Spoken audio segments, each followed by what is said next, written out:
Hello students, today's worksheet is worksheet number 62 for class 9th subject English. This worksheet is based on the poem On Killing a Tree by Giv Patel. Let's start this worksheet. The poem On Killing a Tree explains the process of killing a tree.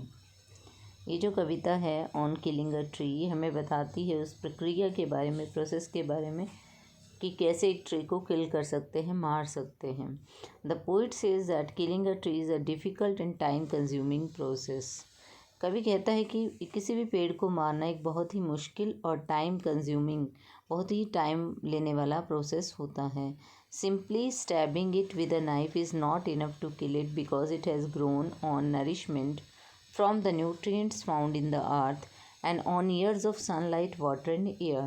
सिर्फ चाकू से इसे stab कर देना, काट देना काफ़ी नहीं होता किसी भी पेड़ को मारने के लिए, क्योंकि इसने जो है बहुत सारे न्यूट्रिएंट्स लेकर, बहुत सारे पोषक तत्व इसने धरती से लिए होते हैं, सनलाइट से, वाटर से, एयर से, और उन पोषक तत्वों से, उन न्यूट्रिएंट्स से इसकी नरिशमेंट हुई होती है. ये जो है इसका जो है पालन हुआ होता है. इसको बहुत सारा पौष्टिक तत्व मिले होते हैं सनलाइट से, वाटर से, एयर से और अर्थ से. The leaves and the branches of the tree sprout even from its irregular scaly and diseased looking बाग.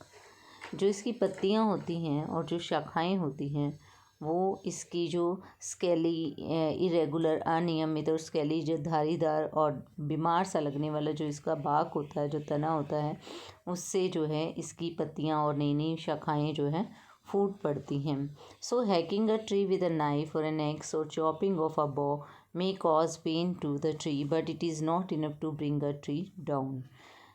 इसीलिए किसी भी ट्री को चाकू से हैक करना या कुल्हाड़ी से काटना या चॉप करना किसी भी इसी किसी टहनी को, इससे पेड़ को दर्द तो हो सकता है, लेकिन इसको आप नीचे नहीं गिरा सकते, इसको नीचे नहीं ला सकते, मतलब पूरी तरह से इसको ख़त्म नहीं कर सकते हैं. The bleeding bark, the wound in the bark from where the sap flows out और where a bough has been chopped off will heal with time. Bleeding bark मतलब जो इसका तना होता है, जो ब्लीड कर रहा होता है, मतलब जिसमें से सैप निकल रहा होता है. सैप एक तरह का लिक्विड होता है जो प्लांट्स के अंदर होता है और प्लांट्स को जो है न्यूट्रिएंट पहुंचाता है प्लांट्स के हर एक पार्ट के अंदर.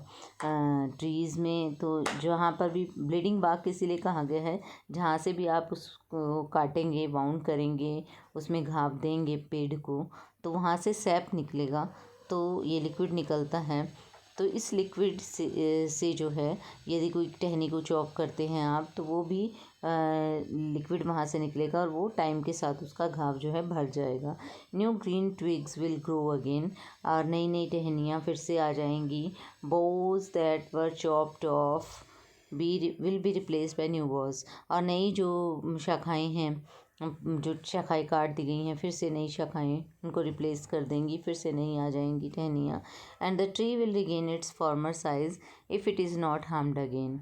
और अगर फिर से इसको नुकसान नहीं पहुंचाया जाता पेड़ को, तो फिर से ये अपने पहले वाले साइज़ में ही आ जाएगा. मतलब एक बार आप काट के छोटा कर देंगे, फिर से नई नई टहनियाँ, नई नई शाखाएँ आ जाएंगी, फिर से वो वही साइज़ अपना गेन कर लेगा. तो किसी भी पेड़ को किल करना इतना आसान नहीं है. सिर्फ चाकू से, किसी कुल्हाड़ी से आप उसे काट कर नुकसान तो पहुंचा सकते हैं, लेकिन जो उसका सैप होता है वो उसको हील करने में जो है हेल्प करेगा, उसे ही जल्दी से हील कर देगा. The poet then tells how trees killed. उसके बाद पोइट हमें बताते हैं कि किस तरह से एक पेड़ को मारा जाता है. He says to kill a tree it has to be tied with a rope and snapped. Its root has to be pulled out of the earth and that anchors it. वो कहते हैं कि किसी पेड़ को मारने के लिए इसको एक रस्सी से बांधकर इसको स्नैप करना होगा, खींचना होगा, इसकी रूट को बाहर निकालना होगा और रस्से से इसे खींचकर तोड़ना होगा, इसकी रूट को बाहर खींचना होगा.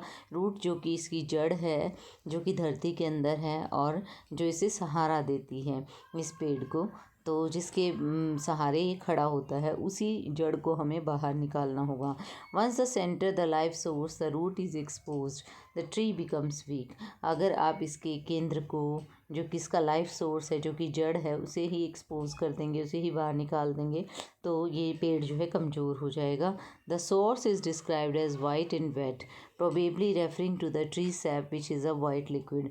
सोर्स को वाइट और वेट दिखाया गया है, मतलब इसकी जड़ को एक तरीके से वाइट और वेट कहा गया है, और मेनली ये रेफ़र करता है सैप को, क्योंकि सैप वाइट होता है, जो लिक्विड होता है वाइट कलर में होता है, और वो वेट भी होता है, गीला गीला भी होता है, तो इसीलिए जो है उसे वाइट एंड वेट कहा गया। और वही न्यूट्रिएंट पहुंचाता है, वही लाइफ सोर्स होता है पेड़ के लिए, जो उसे रूट से मिलता है। Then if the tree is exposed to the sun and the air, the life source will be dried up। और उसके बाद अगर उसे जड़ को बाहर निकाल कर उसे जो पेड़ को सन और एयर में, सूरज की धूप में, हवा में उसे छोड़ दिया जाएगा ड्राई होने के लिए, तो उसका पूरा का पूरा जो लाइफ सोर्स है, जो सैप है, वो भी ड्राई हो जाएगा। Slowly it will start to become brown, धीरे धीरे ये भूरा होता जाएगा। Will all the softness fading out, और with all the softness fading out, और जल्दी से ही इसकी जो जितनी भी सॉफ्टनेस थी, मुलायमता जो भी थी, जो भी जहाँ जहाँ से नरम था, वो सारा फेड हो जाएगा, वो सारा ख़त्म हो जाएगा, और ये सूख कर जो है हार्ड हो जाएगा। With time it will wither, become dry and bend out of shape, leaving a corpse where a tree used to be. और समय के साथ साथ ये सूख जाएगा, बिल्कुल ड्राई हो जाएगा, मुरझा जाएगा, ड्राई हो जाएगा, इसका शेप बदल जाएगा, झुक जाएगा, और एक पेड़ की जगह जहाँ पर एक पेड़ हुआ करता था, वहाँ पर एक मृत बॉडी, मतलब मृत शरीर की तरह, ये कॉप्स की तरह, डेड बॉडी की तरह हो जाएगा। In short the exposure will leave the root vulnerable to all the impacts of the weather which will ultimately weaken the tree and kill it।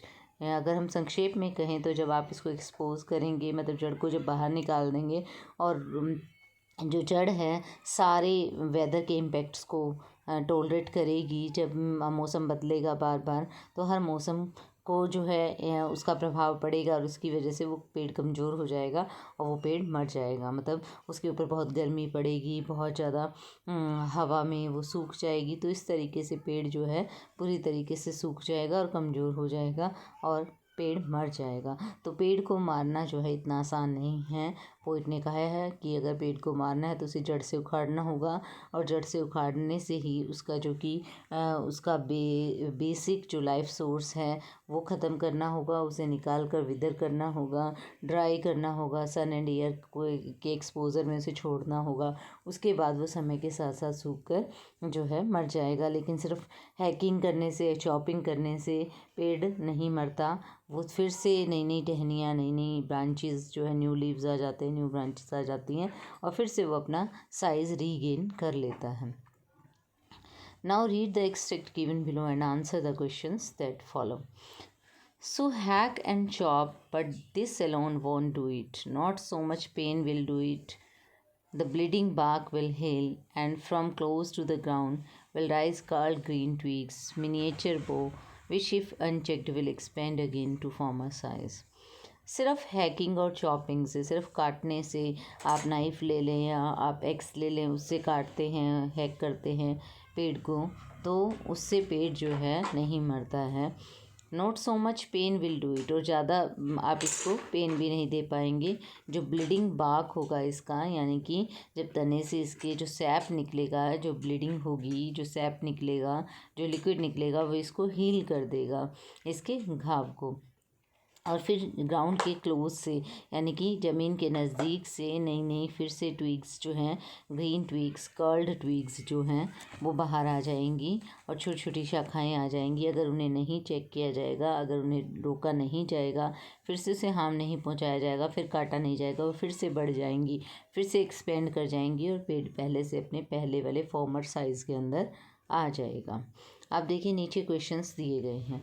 But this alone won't do it, here the word this refers to, this किसकी तरफ refer करता है, this किसकी तरफ संकेत करता है, this alone won't do it, सिर्फ इससे नहीं होगा, तो क्या था हमारा, सिर्फ हैकिंग एंड चॉपिंग से पेड़ जो है, पेड़ को किल नहीं कर सकते हैं। तो यहाँ पर राइट ऑप्शन हमारा हो जाएगा hacking and chopping, option 3। The literary device used in the bleeding bark will heal, जो लिटरेरी डिवाइस यूज़ हुआ है, अब देखिए सिमिली यूज़ नहीं हुआ है। Alliteration is right answer here, आप देख सकते हैं बी जो है हमारा कॉन्सोनेंट, उसका रेपिटेशन हो रहा है, तो एलिट्रेशन के अंदर कॉन्सोनेंट साउंड जो है रिपीट होती है, तो ब्लीडिंग बाघ। तो यहाँ पर एलिट्रेशन देखने को मिल रहा है हमें। द स्टेंजा सजेस्ट दैट, ये स्टेंजा क्या सजेस्ट करता है? A tree can grow again even after it is cut. Trees will be everywhere if not cut. Trees do not feel pain. Miniature trees can be grown from the main tree. तो ये हमें suggest करता है tree can grow again even after it is cut. पेड़ को अगर काट भी देते हैं तो उसके बाद भी वो दोबारा से ग्रो कर जाता है। So option 1 is right answer. Bleeding bark means, bleeding bark का यहाँ पर क्या मतलब है? Blood coming out of the tree bark, water coming out, juice coming out, sap coming out. Sap, bleeding bark here refers to the sap. Sap is a liquid, white and wet liquid. The twigs are curled because, twigs जो होंगी, जो छोटी छोटी शाखाएं टहनियाँ होंगी, वो curled क्यों होंगी? क्योंकि दे आर नॉट सपोर्टेड, क्या उनको सपोर्ट नहीं मिला होगा? They are new and soft, they are chopped, they are close to the ground, they are close to the ground. क्योंकि वो धरती के क्लोज से निकलेंगी तो इसीलिए वो कर्ल्ड होंगी, मुड़ी हुई होंगी। तो you can say that fourth is the right answer. They are close to the ground. So now this worksheet is complete. I hope you understood the worksheet. Thank you.